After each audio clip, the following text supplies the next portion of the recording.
Acceptance. Written and narrated by David Thomas. My eyes opened, and I saw a bleached skull hovering above me. Fear captured my heart, and the ethereal ghoul opened its toothy maw slowly. I sat up, and the apparition disappeared as I scanned the surrounding darkness. "Who are you?" I yelled into the void. Don't fear me, A voice whispered. I have come to bring illumination.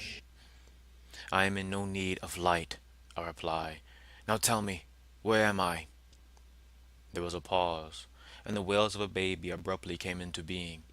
I turned right, and saw the source of the wailing, a child, freshly ripped from the womb of its mother. The girl's cries were ear-splitting, and her tiny limbs thrashed non-stop. I drew close to the infant, and cradled her in my arms. She grew quiet, and two brown eyes looked up at me. "It's all right," I said. "You are not alone. I, too, have awoken in this realm of darkness." Looking out into the void, I spoke. "Hello?" Again, silence answered me. "I found this child bereft of friends and family. Why is she here? Why would anyone be sent to this place, where everything, even light, is absent?" It is the way of things, the voice said again. "Who are you? What is this place?" you know who I am, the voice whispered. and you know where you are. Suddenly, pain knifed through my mind, and I fell to my knees. Closing my eyes, I bit back the pain, and saw an enormous gate appear before me. 6 more rose up from the blackness, and obscured those that came before them. Each one was fashioned from onyx, and made me feel small and insignificant. A colossal lock hung from chains that crisscrossed the gate's doors, and something on the other side battered the black guardians and made the chains rattle. Again the child began crying, and I watched heaps of dust fall from the doors. I stood, scanned the area, and the fluttering of a giant bird became audible. I turned in the sound's direction, and saw a skeletal figure with 6 large gray wings. Its body was an amalgam of the human skeleton, but humanity's natural shape was lost in the eldritch mixture. Golden eyes glowed in the figure's skull, and they seemingly stared through my very soul. The being descended, and a white corona shot from its form while a starry halo hovered above its head. Golden eyes opened upon the figure's wings, and they watched me queerly. O hero of death, O ruler of the pit, consort of Ishtar, Ashurr, Shaoofal, I said, the words leaving my mouth without conscious thought. yes, my child, welcome to the end of all things, welcome to the pit. A tremendous pain gripped and seized my heart with unrelenting pressure, and I unconsciously tightened my hold on the child. In response, the young one screamed, and I quickly regained my senses. Shaoofal sighed. Why must you all behave like this? Is death such a terrible thing? Is Roigal's opposite such a dreadful state? "No, no," I replied. "I can't be dead. My life was just beginning. Everything was going well." Going well. Shaoufal said. "You got conscripted into a war where both sides were indifferent towards you. Before that, you were a baker possessed by brash decisions and want of gold." "Brash? I was never brash. Wayward, maybe, but never brash." You slept with a milkmaid and had to quit her home when her husband nearly killed you with an axe. "That was one time. You can hardly call that brash. Plus, he was an awful man." You jumped from a 4-story building in an attempt to ambush an enemy cadre. I don't know why you aimed for a wagon full of hay. The height alone would have killed you, yet you took the plunge anyway. Now you come to my realm and say you're not brash. You're right. Perhaps stupid is a more accurate statement. Don't you realize that that's the reason you're here in the first place? But imagine it, though. That would have been the perfect ambush, and the cadre would have never discovered me. However, if they did see my fall and survival, then they would have fled. Shaoufal pinched the bridge of his nose and sighed. Anyway, here you are, the hero said, ascending. Wait, you said that you would illuminate me. What did you mean by that? Shaoofal was silent for a long time, and the hairs on the back of my neck rose. A sense of foreboding permeated my skin, and dread sunk its poisoned talons into my core. Shaoufal approached me, and the thudding of my racing heart became audible. Do you want to return to Roigal's realm? Yes. Will you take me back? I will.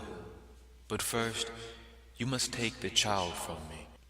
Confused, I looked down and saw that the child was gone.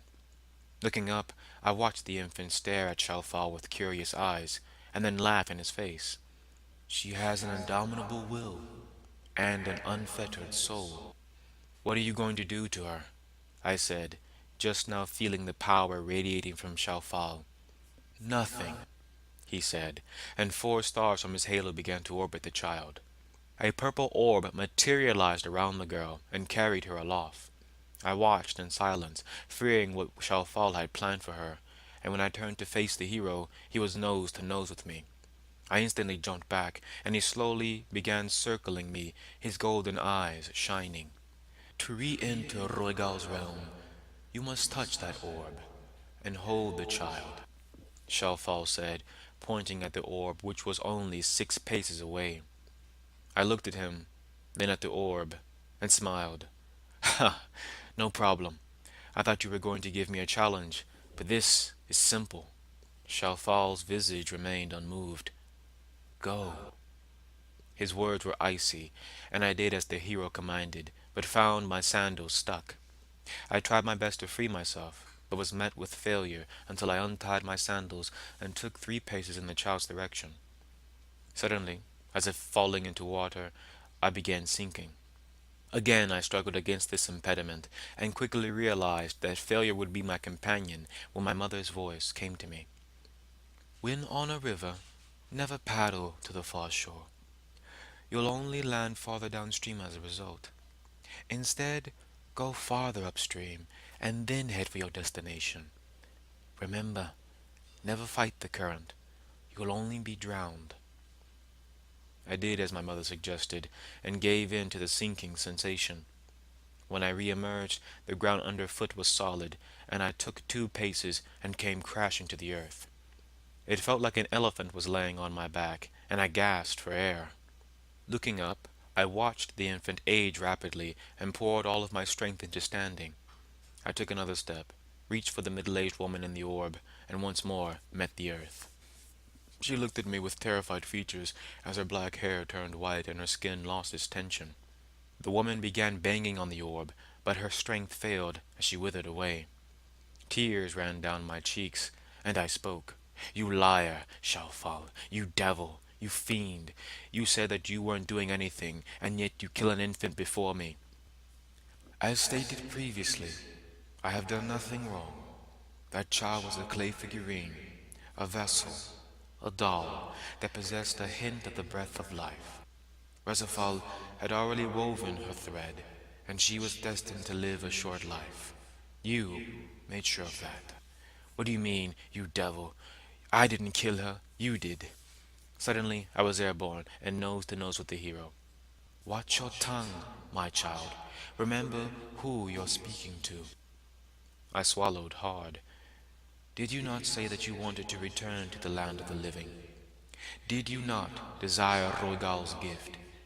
Well, this is the price of that gift. To give life, something else must die in return. A goat eats the grass, a lion eats the goat, and then the lion is devoured by the grass. This is the way of things. Slowly I began to descend, and the 7 gates opened to my left. You are free. Your fetters are broken, and Noroigal's gift is yours. Now go.